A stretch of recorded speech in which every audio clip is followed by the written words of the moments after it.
Yes, you're welcome once again to another of our series of book charts. But today we have two personalities who will be talking about one book. So we have two persons talking about one edited volume. And we have with us here Professor Sylvie Blum-Reid and Professor Catherine Portugues. Sorry if I murder any of the French names along the way, but first and foremost, I would want to quickly get into the story behind the book.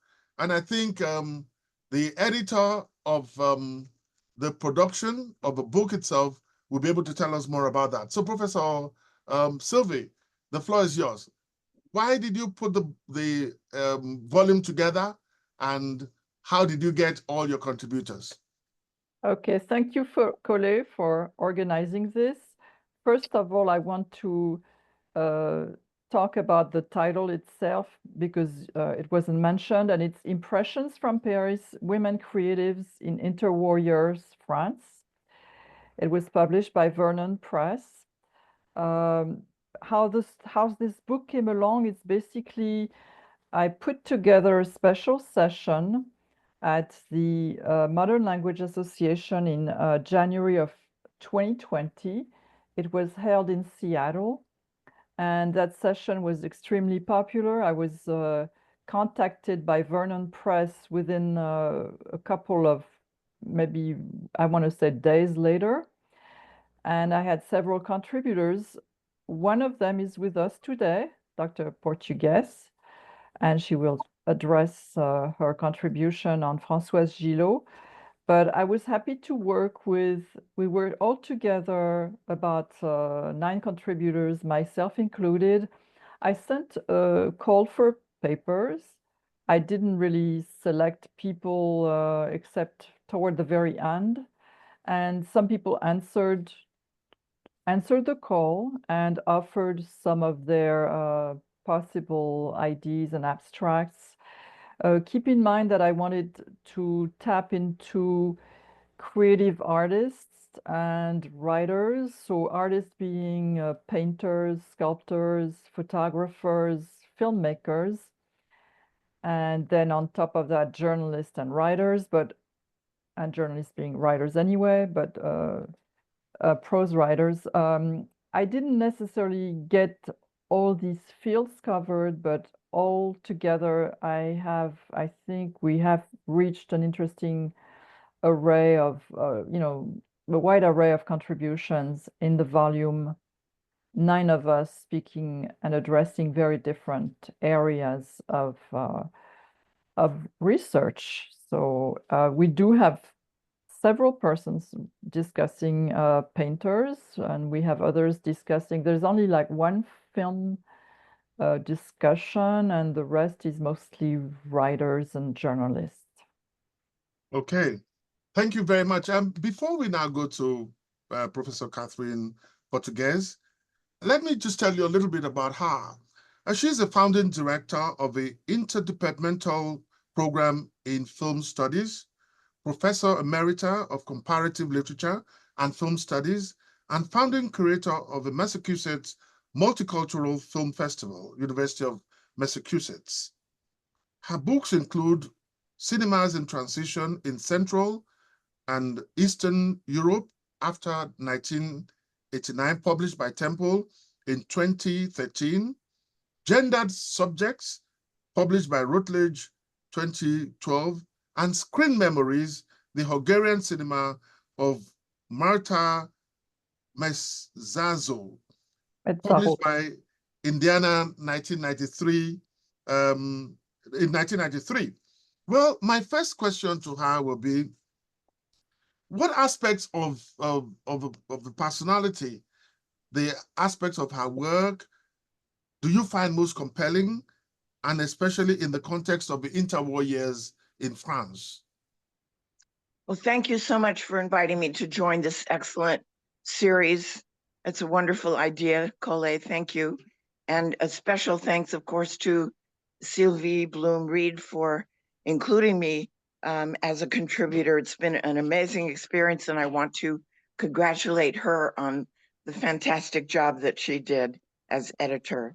Thank you. So I guess my contribution was motivated by a personal encounter. I had the privilege of meeting Françoise Gillot several times in line with my work on Dominique de Santi, who was my professor at UCLA in the French department, and who later became also an important colleague. And I contributed to his Festschrift about her. I was one of the editors. And in the course of putting that together, I was asked to work with Françoise Gillot, who was a very close friend of Dominique, and they shared experience in the French resistance during World War II.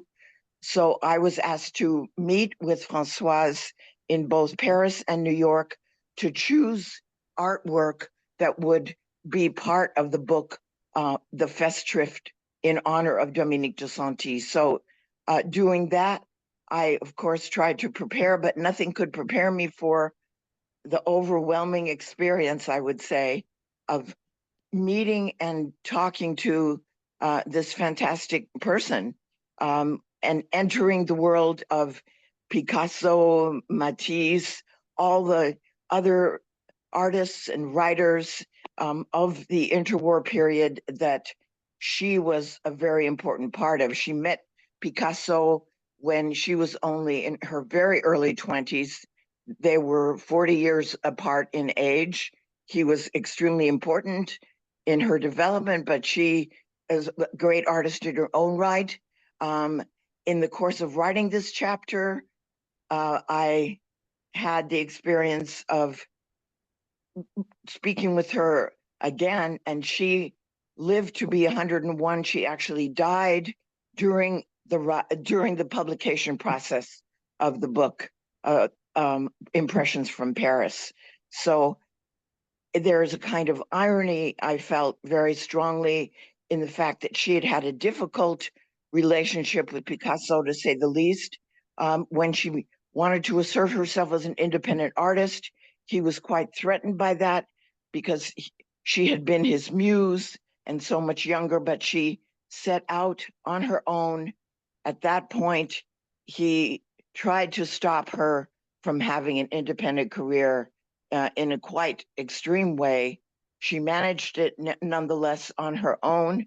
And now the other irony is that during the publication of this book, for the first time, her work has been acknowledged in Paris with a permanent exhibition at the Musée Picasso about her own work as an independent artist. Wow, that's a very interesting perspective you've just given.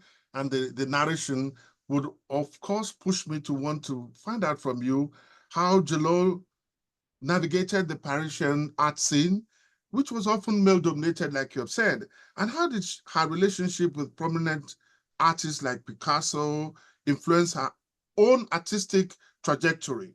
So I know it's the focus of your essay, but it would be nice to put words to all of this. Yes, that's a wonderful question. Of course, Picasso was essential and important in helping to launch her, given the world that he inhabited and that she became a part of. But she was already an artist, a budding artist. By the age of 5, she knew that she would be an artist. She had tremendous opposition from her own family. Her father wanted her to be a lawyer. She had to oblige him up to a certain extent, but thankfully she had a grandmother, I would say a feminist grandmother, who supported her very deeply, helped give her the access to a studio so she could work on her own. And she had her own ideas about her own artistic practice, which were not dependent, but yet influenced and enhanced, I would say, by her privileged contact with, of course, Picasso, but also Matisse. And she has said later that Matisse was an even closer artistic and intellectual comrade than Picasso himself. Well, for those who are yet to read the book, it will be very interesting how, whether you did explore any specific pieces by Gillot that encapsulate her response to the artistic and social dynamics of her time? If so, could you share an example? I think the examples are really visible in her own work. And the fact that she began very much as an object of Picasso in terms of sitting for him as a study, a portrait, an artistic portrait, and then moved from that to becoming the subject of her own work by being very interested in classical mythology. Her later work is very influenced also by the air of the avant-garde, which was all around her. She experimented with types of painterly materials. She wanted to be part of the work that was ongoing also by women artists. And in that, I think we need to realize and comment on the fact that she was one of many women who were either the muse, the companion, or the wife of Picasso. She, however, was the only one who broke away after 10 years and 2 children by claiming her own identity as an artist within that world. And because she lived to be over 100, the 10 years she spent with them ended up being really only 1/10, I would say, of her life. Well, as you know, time is never a friend on programs on series like this. But you're still on to book chat, and we have with us Professor Sylvie E. Blum-Reid and Professor Catherine Portugues. Well, to round it all up, I would like to give the last question to Professor Sylvie Blum-Reid. Um, an anthology like this or an edited volume like this, how do you see it within the academy? What kind of classes or courses can find this book useful? Good question at this point in time. This is a book that I think would be wonderful in a class, a film class or a cultural studies class on women in Europe and specifically women expatriates in France. It could be an art history class as well, I think, where we could definitely interest or or involve the students in art history to understand some of what was going on during the 1920s and 30s, which is really the jazz age in France, a period where a lot of expatriate writers, men and women, would flock in order to find some type of haven or refuge from their country. And I'm not just including American writers here, because obviously many of these creatives came from various parts of Central or Eastern Europe. So, and I think Catherine can add to that as well. I wanted to also add the fact that Françoise Gillot is somebody who lived between France, Paris, and New York. So it's interesting how she kept 2 studios, which is, of course, something that would be of interest to these art students, art historians that I was referring to. But I've personally taught a class called Paris Was a Woman twice. And I know that there is an interest. The students were absolutely fascinated by this period and wanted more. And right now, we can see the many exhibitions are taking place, at least in Europe, regarding women artists and women writers. So I think it's very topical. It's only 100 years ago that all these people were so flourishing, were very active.